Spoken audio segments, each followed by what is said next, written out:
I saw that they block you from going live.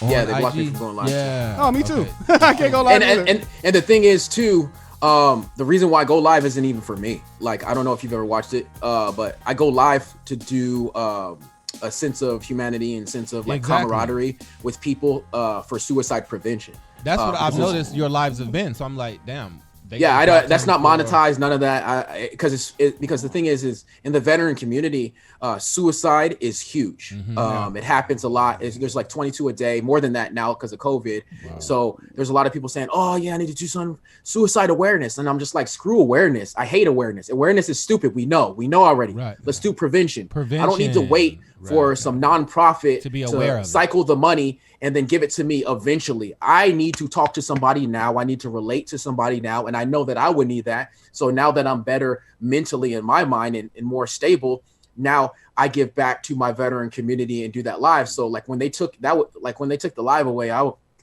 I was like hurt, like for real. Cause I was like, man, this is not even for me, man. I wasn't even political, nothing.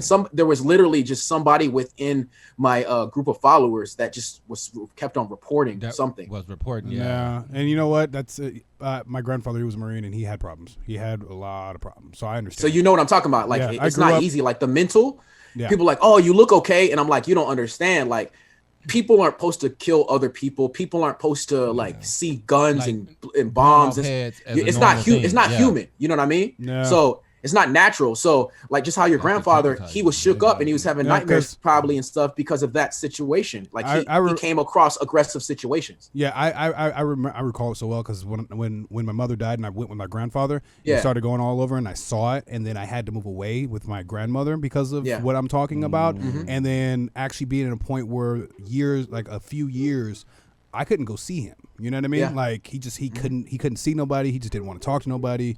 Then I come back and he's fine and like, you know what I mean? So it's just, I know exactly what you're talking about. I know exactly what you're talking about. Yeah, because when I came back from Afghanistan, I couldn't even be in malls. And like the noise was just too much. Plus, like even in restaurants, sometimes I don't want to sit with my back towards the door. I never do that either. Yeah.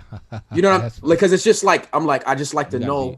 You know what I mean? Like, and then after a while, I kind of just got used to it and started dealing with stuff and using music as therapy and stuff. And that's the only thing that's worked. I've done meditation and all that, but there's too much noise in here because of all the experiences and stuff. And I haven't dreamt in like the longest. I think my first dream in a couple of years was like maybe like last month, like something like that. Like, and I barely remember it, but like my brain has been so like overactive that I couldn't even sleep. So it's a lot of things that the veteran community deal with and other people who have dealt with traumatic situations. PTSD is not only for veterans. You can have another traumatic experience. But I just try to keep a good head on my shoulders so I can be that good consoling individual to other people's on my life. So we adapted and we overcame, and then we just did another live on another page, and that's what we do. So if you ever want to do like a veterans thing where we talk about these let's have you back anytime to talk about this, bro. That's awesome. Definitely my passion.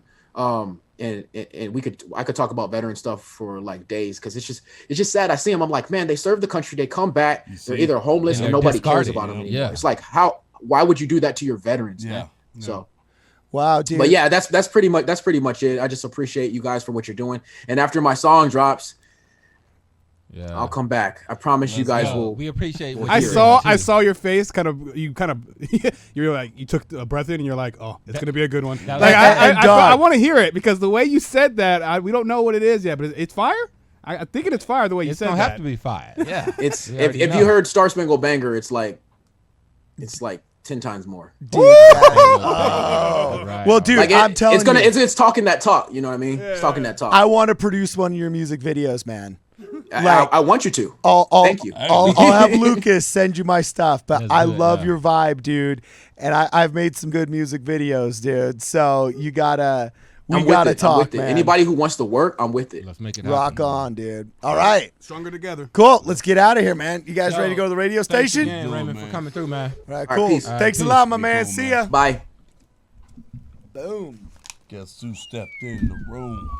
Oh, my booty is numb. Man, my body is seriously. Full bladder, numb booties, and you ain't black.